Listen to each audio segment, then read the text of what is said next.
Welcome back to the channel. In our last episode, Steve, Randy, and we visited Deanburg and Meaden, Tennessee. Now we're taking a short cross-country ride here on our way to a little community called Pinson, Tennessee. So come along for the ride and we'll see what we find there.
Here we are, arriving at our next little community, on the back roads of Tennessee.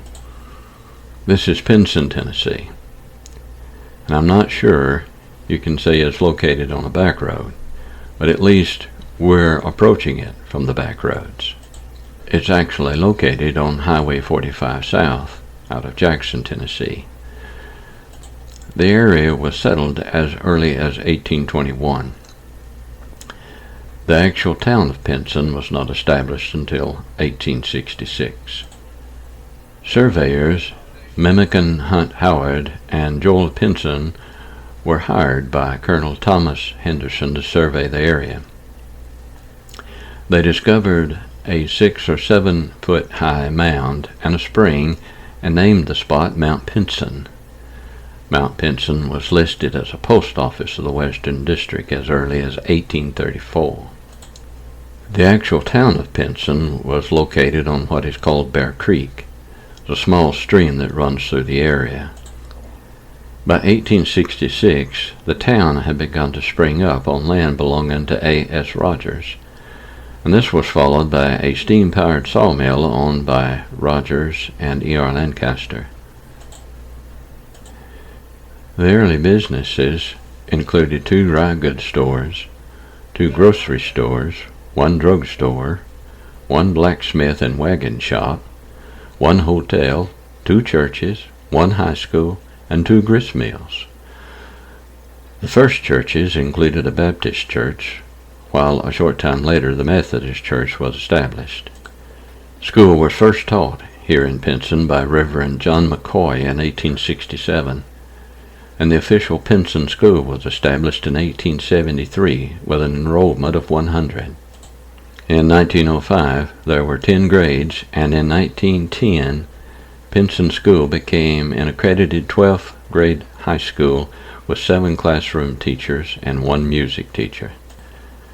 On Sunday evening of 1923, on March 11th, a tornado struck the area, leaving behind a demolished school.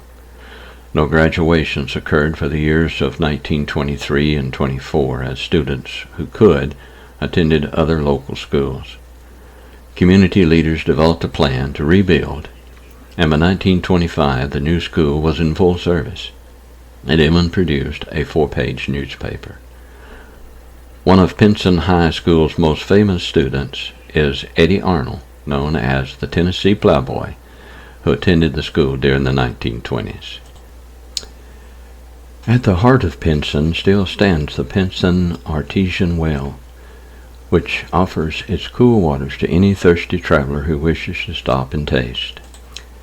Those who are not lucky enough to have their own vein of artesian water bubbling from the earth have filled their containers and taken the water home to drink for many years. The well is currently being maintained by the Pinson family and the Community Education Club. The familiar strip of stores located on Highway 45 south of Jackson no longer exist. The highway widened from 2 lanes to 4 lanes. The school disappeared. The children grew up, moved away. The older people remained in Pinson, only to leave us one by one. Many of the older homes in Pinson sport fine new facelifts, but those facilities are only a facade for the heart of Pinson. It is said to peek behind the doors, and you will find what Pinson is all about: love, pride, history, and memories, most of all memories. That is what those who live in the small Tennessee town says they have learned from living there. Well, leaving Pinson and Pinson Mounds, we'll head on down the countryside, look at some roadways and some country roads, and find our way to a little community called Beach Bluff, and see what we find when we get there. So just come along with us and enjoy the ride.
This is the area known as Beach Bluff.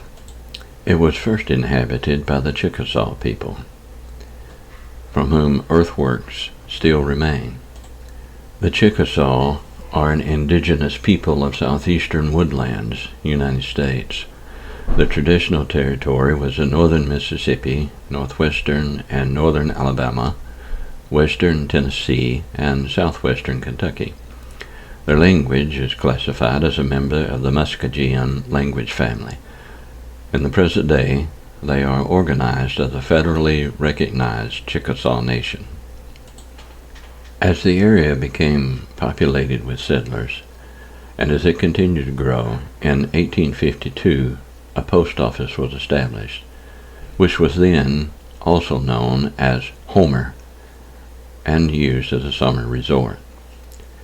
After a section of the Tennessee Midland Railroad was built through the area between 1888 and 1890, the name of the community was officially settled as Beach Bluff, deriving its name from a large grove of native beech trees near a local bluff. By 1897, the population had grown to approximately 300. The community was historically home to a high school, founded as a one-room schoolhouse in 1885 and closed during desegregation in 1977. It later became a grade school called Beach Bluff Elementary before it was converted into a recreational center in 2016.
We arrived here with some disappointment.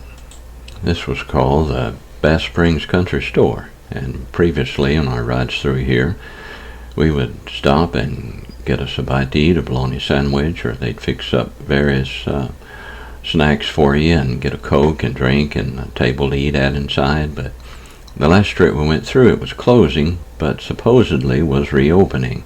So we was expecting to do the same thing again today.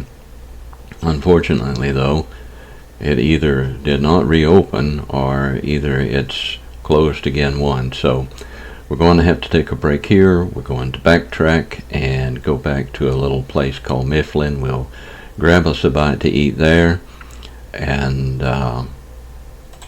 from there get back on the road and head toward home. So this will conclude our fourth episode in this little ride and series that we've done here. We'll end the video with some scenic riding as we head back toward home, and meet again on another series somewhere. I don't know where we'll go, but we'll go somewhere. So we'll see you next time on a Tennessee Back Road.